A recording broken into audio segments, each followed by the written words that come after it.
কিছুদিন আগে গত পরশুদিন আমি এলিমকো যে অক্সিলারি প্রোডাকশন সেন্টার বিশালগড়ে আমি গিয়েছিলাম।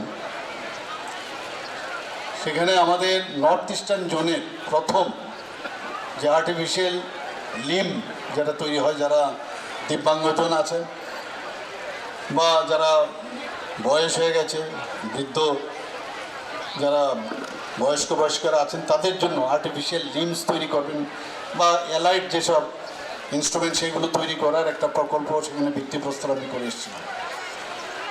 এবং এখানে শুধু এখান থেকে যে প্রোডাক্টটা বেরোবে শুধু ত্রিপুরার জন্য না, নর্থ ইস্টের সমস্ত জায়গায় সেটা বিতরণ হবে। এবং নর্থ ইস্টের মধ্যে প্রথম এই ধরনের একটা যে এলিমকোর থ্রুতে এখানে যে একটা সেন্টার হয়েছে, তো সেইভাবেই আমাদের এখানে ত্রিপুরাতে একটার পর একটা যে মাননীয় প্রধানমন্ত্রী নরেন্দ্র মোদী যে চাইছেন যে নর্থ ইস্টকে কীভাবে আরও বেশি স্বনির্ভর করা যায়। আপনারা সবাই জানেন যে সেই দিনেই আমি এসডিএম অফিস আগরতলা সেটারও আমি ভিত্তিপ্রস্তর সেখানে আমি স্থাপন করি। তো সেখানে কথায় আমি বলছিলাম যে বিরোধীরা কিন্তু অনেক সময় বলেন যে এখানে উন্নয়ন দেখা যায় না।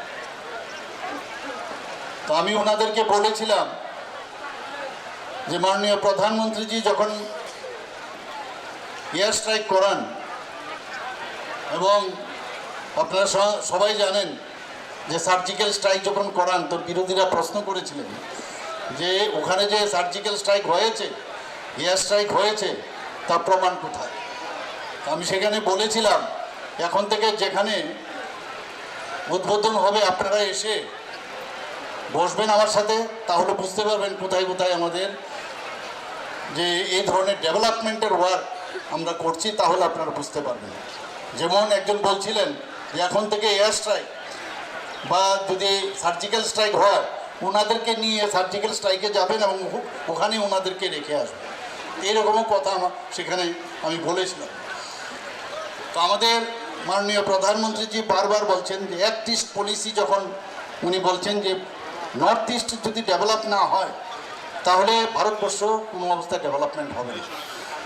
এবং সেই দিশায় কিন্তু যেমন কথা তেমনি কাজ, সেই কাজটা এখন শুরু হয়ে গেছে, তীব্র গতিতে শুরু হয়েছে, আপনারা সবাই দেখছেন।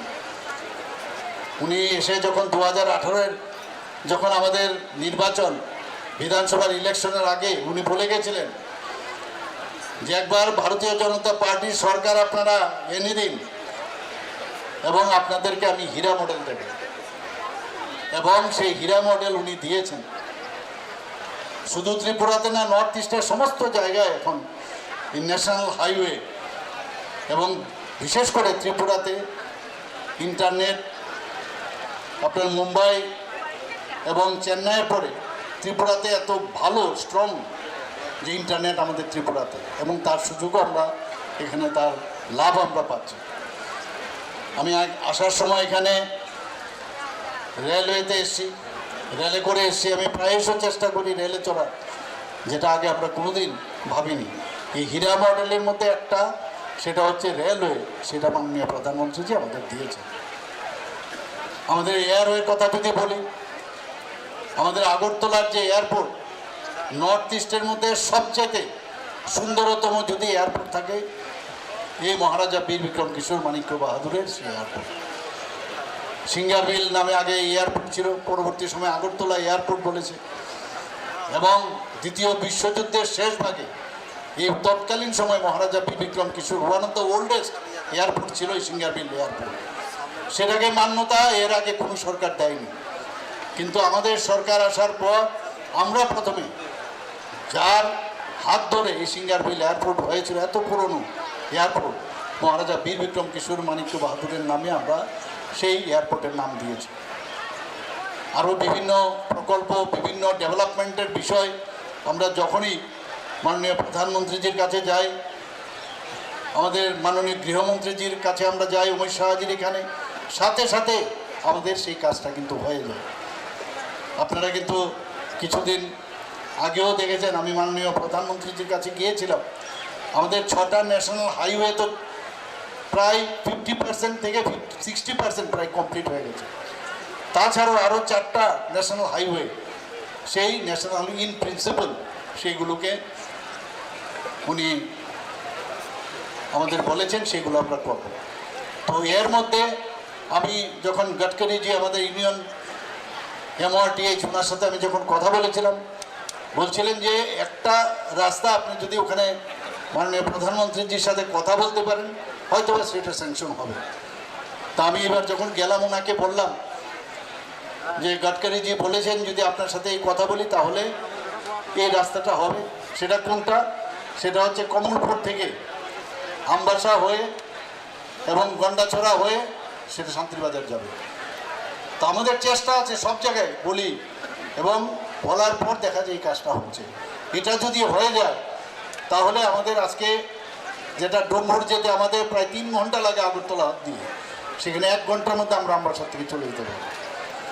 তো উন্নয়নের যোগ্য আমরা দেখতে পাচ্ছি এতদিন বাদে প্রকৃত অর্থে উন্নয়ন কাকে বলে সেই কাজটা আমরা এখন করতে পারছি এবং একমাত্র ডাবল ইঞ্জিনের সরকারের কারণেই সেটা সম্ভব হচ্ছে। যে কোনো জায়গা যদি ডেভেলপমেন্ট আমরা চাই সেখানে শান্তি এবং সম্প্রতি সেটা সবচেয়ে বেশি ইম্পর্টেন্ট। এবং আমরা দেখেছি মাননীয় প্রধানমন্ত্রীজি যখন আসলেন 2014-তে, এখন পর্যন্ত প্রায় 12টার থেকে 13টা নর্থ ইস্টার্ন রিজনে যে অ্যাকর্ড হয়েছে শান্তি প্রতিষ্ঠার লক্ষ্যে যে হয়েছে, তার কারণে আজকে নর্থ ইস্টার্ন জোনে শান্তি প্রতিষ্ঠিত হয়েছে। আগে কথায় কথায় আমরা যদি ধর্মনগরে আসতাম আগরতলাতে এসকোর্টে আসতাম, আমরা যদি সাবরুমে যেতাম এসকোর্ট ছাড়া সম্ভব হতো না এবং এসকোর্টে দেখা গেছে প্রায় 10 থেকে 12 ঘন্টাও লেগেছে। নর্থ ইস্টার্ন জোনের কথা বলে তো লাভই নেই। গুয়াহাটি রেলওয়ে স্টেশনে কখন যে ডাইনামাইট সেখানে ফাটবে কেউ জানে না, বোম কখন পড়বে কেউ জানতো না। সেই জায়গায় আজকে নর্থ ইস্টার্ন রিজনে শান্তি প্রতিষ্ঠিত হয়েছে এবং সেই কারণেই কিন্তু এই ডেভেলপমেন্ট, এই যে উন্নয়নের যে দিশা মাননীয় প্রধানমন্ত্রীজি দেখিয়েছেন যে 2047-এর মধ্যে বিকশিত ভারত করার যে সংকল্প উনি নিয়েছেন সেটা কিন্তু সম্ভব হচ্ছে। আমরা সবাই মিলে কাজ করছি।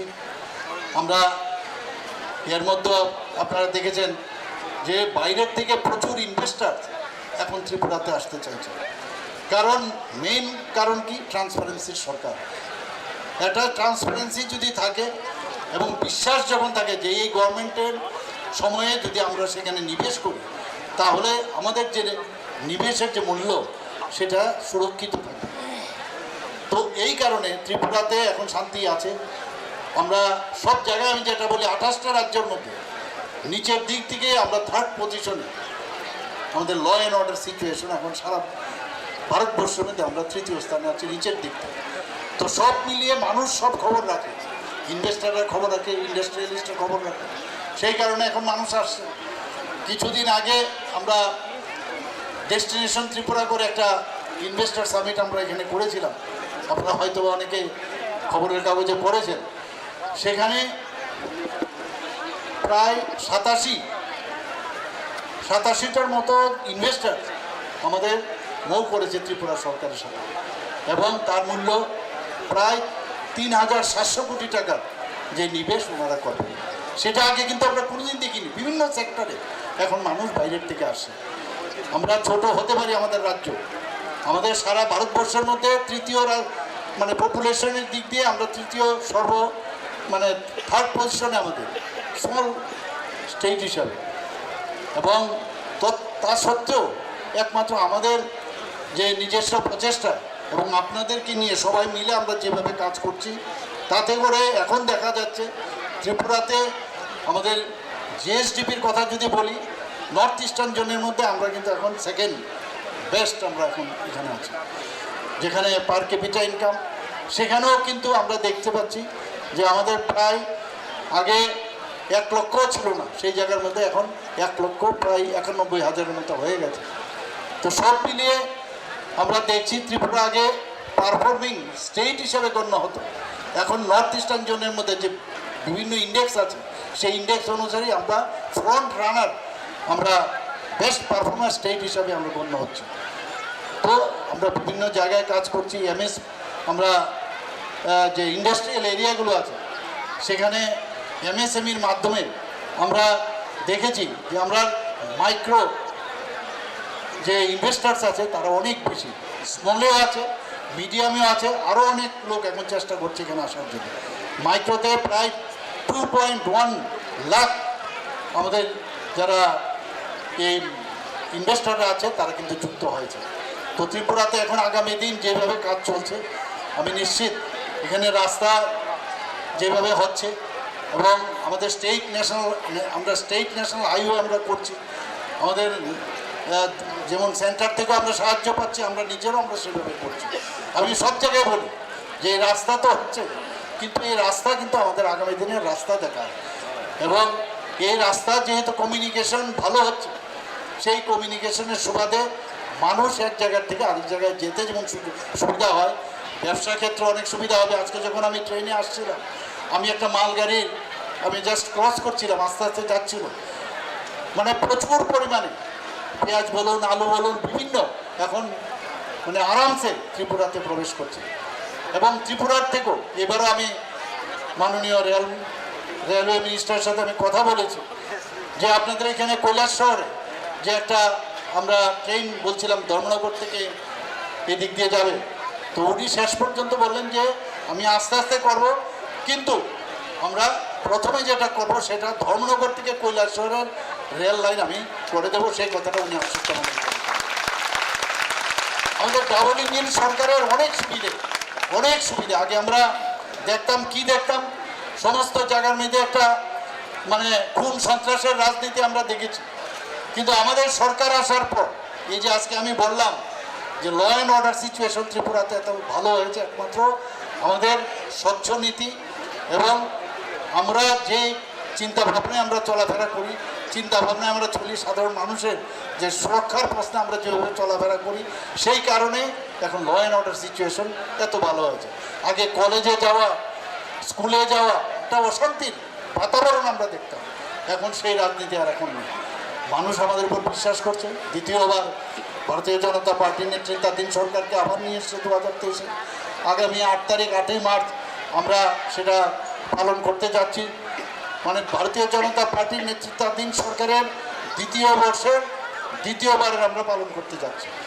তো সব দিকে মিলিয়ে আজকে এমন এক ত্রিপুরাতে এমন এক অবস্থা এসে মানুষ আমাদের উপর বিশ্বাস এসছে। বন্ধুগণ, এখানে 162 কোটি টাকার বিভিন্ন প্রকল্প ভিত্তিপ্রস্তর আজকে আমরা স্থাপন করলাম ঠিকই, এবং আমি যখন এলাম এখানে বিরোধী দলের এক বিশেষ শ্রেণীর এক নেতা একদম পুরো এখানে সবাই জানেন, উনি এসেছিলেন, আমাকে ধন্যবাদ দিয়ে গেছেন আমাদের সরকারকে যে আপনি যেভাবে উন্নয়ন করছেন, বিশেষ করে 19 কোটিতে আগে এইভাবে কেউ দেখেনি। আগে রাজনীতির নামে রাজনীতি হয়েছে। এখানে আমাদের মাননীয় মন্ত্রী বাহাদুর টিঙ্কুরাই বলছিলেন যে আরও অনেক কিছু হবে, ভুলবশত ঘোষক এখানে 600 বলেছেন, তো অলরেডি 600-ও হিসাব কিন্তু এখানে দিয়ে দিয়েছে। তো আমি আশা করি মানে আমাদের ইন্টেনশনটা কি সেটা দেখতে হবে, এবং আমরা চাই যে সর্বস্তরে, সেটা স্বাস্থ্যের বিষয়ে হোক, সেটা রাস্তাঘাটেরই হোক, সেটা খেলাধুলার বিষয়ে হোক, ট্যুরিজমের বিষয়ে হোক, সব দিকে এবং এডুকেশনের দিক দিয়ে আমরা কিন্তু সব দিকে আমরা চেষ্টা করছি। ত্রিপুরার মানুষের জন্য আমরা কাজ করতে চাই, সব সেক্টরে আমরা যেন বেস্ট থাকতে পারি সেই কাজটা আমরা করতে পারি। এখানে পানীয় জলের সম্পর্কে অনেক সময় অনেক খবর আসে, কাজ করতে গেলে অনেক সময় সমস্যা হবে। তো সব জায়গায় যাতে ট্রান্সপারেন্সি থাকে, এবং আমাদের সরকার একটা জিনিস আছে যে যখন কোনো জায়গার মধ্যে কোনো খবর আসে সাথে সাথে আমরা কিন্তু সেটাকে অ্যাড্রেস করি, এবং তার যদি কোনো জায়গায় সমস্যা হয় সমাধানের আমরা চেষ্টা করি। আগে সরকার আমরা দেখেছি, আমরা সবাই এই সরকার সমাধান ওরা সমস্যা সৃষ্টি করে ওরা সরকারে থাকে, আর আমাদের সরকার যখন আসলো আমরা সমাধানের করে আমরা সরকারে থাকতে চাই। আমরা আজকে 2 বছর পূর্ণ হতে যাচ্ছে, আগামী আরও 3 বছর আছে।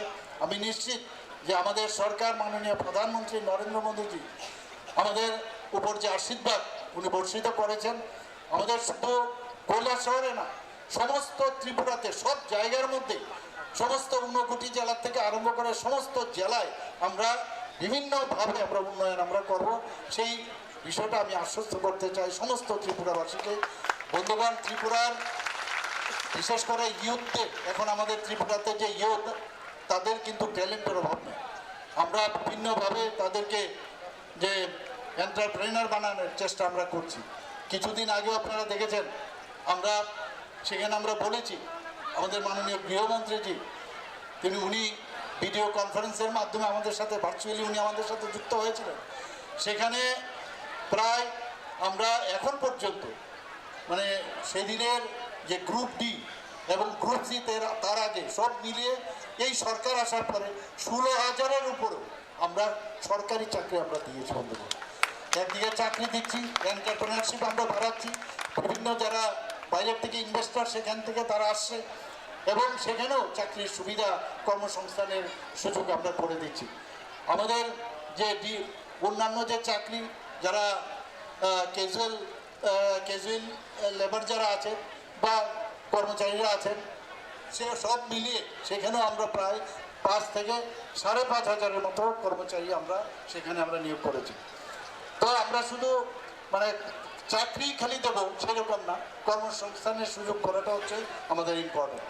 বন্ধুগণ, আমি এখানে কিছুদিন আগে আপনারা দেখেছেন যে ডেন্টাল কলেজ, আমাদের গভর্নমেন্টের ডেন্টাল কলেজ আমরা খুলেছি ত্রিপুরাতে। গভর্নমেন্ট ডেন্টাল কলেজ অনেকে ভেবেছিল ত্রিপুরাতে কোনোদিন সম্ভবই হবে না, সেই জায়গায় মাত্র 8 থেকে 9 মাসের মধ্যে মাননীয় প্রধানমন্ত্রীজি নিজে এসে তার উদ্বোধন করে গেছেন। আপনারা সবাই জানেন 50 সিটের ছিল, সেই 50 সিট থেকে এবার আরও 13 সিট বেড়েছে, সেখানে গিয়ে প্রায় 63টা সিট হয়েছে। 202 কোটি টাকা আবার আমরা পেয়েছি মাননীয় প্রধানমন্ত্রীজির কারণে, এবং সেটা আমরা যে মাননীয় প্রধানমন্ত্রীজির যে ফান্ড আছে সেখান থেকে আমরা সেটা পেয়েছি। ন্যাশনাল হাইওয়ে আপনারা সবাই জানেন প্রায় 839 কিলোমিটারের ন্যাশনাল হাইওয়ে জন্য আমাদের টার্গেট আছে। কিছুদিন আগে কালকেও যখন আমি বসেছিলাম, আমি যারা আধিকারিক ওনাদেরকে আমি বলেছি, যখনই কোনো বিল্ডিং আপনারা তৈরি করবেন আগের থেকে আপনারা দেখবেন পরবর্তী সময় যেন ভাঙতে না হয়। আগের থেকে ভাবতে হবে যে আমার এই বিল্ডিংটা বানাচ্ছি, কোথায় টয়লেট হবে, কোথায় অফিসাররা বসবে, অন্যান্য কর্মচারীরা বসবে, আগের থেকে ঠিকভাবে যদি কোথায় এসি বসবে, কোথায় জানালা হবে, তাহলে অনেক সুবিধা হয়। তো সেই মাদার অ্যান্ড চাইল্ড কেয়ার ইউনিটে সেটা এজেন্সিতে হচ্ছে, সেখানেও 212 কোটি টাকার আমাদের সেই খরচ হচ্ছে সেখানে। আমরা কিছুদিন আগে আমরা জিরানিয়ার মধ্যে প্রায় 40.57 কোটি টাকার আমরা একটা প্রকল্প, Jirania motor stand, Dulaibari motor stand, Melaghar motor stand এবং district transport office Teliamura, district transport office Santirbazar, সেটারও আমরা সেখানে আমরা ভিত্তি প্রস্তর স্থাপন করেছিলাম। এবং আপনারা সবাই শুনে খুশি হবেন যে মূর্খাবস্তিতে ত্রিপুরার মধ্যে সবচেয়ে বেশি উঁচু যে বিল্ডিং সেটা আমরা তৈরি করতে যাচ্ছি। প্রায় 134 কোটি টাকা খরচে সেটা তৈরি হচ্ছে। যতগুলো ডাইরেক্টরেট আছে সবকটা ডাইরেক্টরেট একই ছাদের নিচে চলে আসবে। G+14 multi story office building সেখানে তৈরি হচ্ছে। এখানে আপনারা স্বাস্থ্য ব্যবস্থার কথা যদি বলি, আপনারা জানেন যে এজিএমসির আগরতলা গভর্নমেন্ট মেডিকেল কলেজের মধ্যে অলরেডি আমাদের প্রায় 9টা সুপার স্পেশালিটি এখন স্টার্ট হয়েছে। কিডনি ট্রান্সপ্লান্ট এখন ত্রিপুরাতে হচ্ছে, দুটো পেশেন্টের অলরেডি হয়েছে। আগামী দিন লিভার ট্রান্সপ্লান্ট করা যায় কিনা সেই ব্যবস্থা নিয়ে আমরা কথাবার্তা বলছি। বোন মেরো ট্রান্সপ্লান্ট করা যায় কিনা সেটারও আমি কথা বলেছি, সেই বিষয়ে আগামী দিন নিশ্চয়ই সেটা আমরা করব। সিজা হসপিটাল আপনারা সবাই জানেন যে মণিপুরে খুব নামি একটা হসপিটাল, ওনারা আমাদের কাছে এসছেন। তো সেখানে আসার পর আমরা জমিও ওনাদেরকে দিয়েছি, প্রায় 700 কোটি টাকা ওনারা সেখানে ব্যয় করবে, তার জন্য আমরা জায়গাও দিয়েছি। আমরা এইভাবে চেষ্টা করছি যে বাইরের থেকে অনেক ইনভেস্টার্স আসুক, কারণ ত্রিপুরাতে গভর্নমেন্ট লেভেলে যা করার তো আমরা করবই, কিন্তু ইনভেস্টাররা যখন আসবে তাহলে কিন্তু আরও বেশি মানে এই ত্রিপুরার যে উন্নতি অনেক বেশি ডেভেলপ করবে, এবং সেই দিশায় আমরা কাজ করছি। আমি বন্ধুগণ এখানে আজকের যে এই চণ্ডীপুর আরডি ব্লক কমপ্লেক্সে যে এতগুলো প্রকল্প এবং যে ভিত্তিপ্রস্তর স্থাপন হলো, এর জন্য যারা এখানে উপস্থিত হয়েছেন এবং ঊনকোটিতে আরও আগামী দিনে অনেক সুখবর আপনারা পাবেন, সেটা আমি বলে দিতে পারি।